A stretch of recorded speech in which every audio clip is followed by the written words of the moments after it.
तो कभी-कभी ध्यान बहुत ही गहरा हो जाता है कि आप आँखें भी नहीं खोल सकते और जब आप गहरे आनंद में चले जाते हैं और आत्मा हमेशा अतृप्त रहती है, जब तक वो जागृत रहती है ना, जब तक वो आस-पास सब चीज़ों को देख रही है, बाहरी बनी हुई है, अंतर्मुखी नहीं हुई है, जब तक वो बाहरी है, तब तक उसका बाहर जब तक ख़्याल है, तब तक वो अतृप्त ही रहती है। हमेशा उसको ऐसा लगता है कि जीवन में कुछ छूट रहा है, कुछ अभाव है, हमेशा वो अभाव में ही रहती है।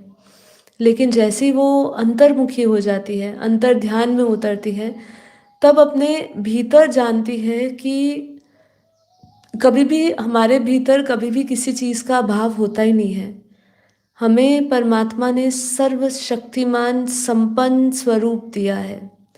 वो संपन्न स्वरूप का जब तक हमें परिचय नहीं है, जब तक हम उससे दूर हैं, तब तक का ही ये अनुभव है अतृप्त का। जैसे ही हम अपने संपन्न और संपूर्ण स्वरूप से, उस अव्यक्त स्वरूप से जुड़े, अपने ओरिजिनल स्वरूप से, मूल स्वरूप से जुड़े। हमारा मूल स्वरूप क्या है? हम ऐसे ही धरती पर नहीं आ गए, ये 5 तत्व ऐसे ही नहीं मिल गए। इसकी बहुत बड़ी प्रोसेस है।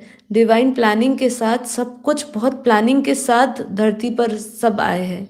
हम कोई जानवरों से नहीं आए हैं, कोई बंदरों से नहीं आए हैं, हम कोई उठे हुए जानवर नहीं हैं, हम गिरे हुए देवी देवता हैं। हमारे जो देवी देवता थे, 33 कोटि देवी देवता सब धरती पर आ चुके हैं।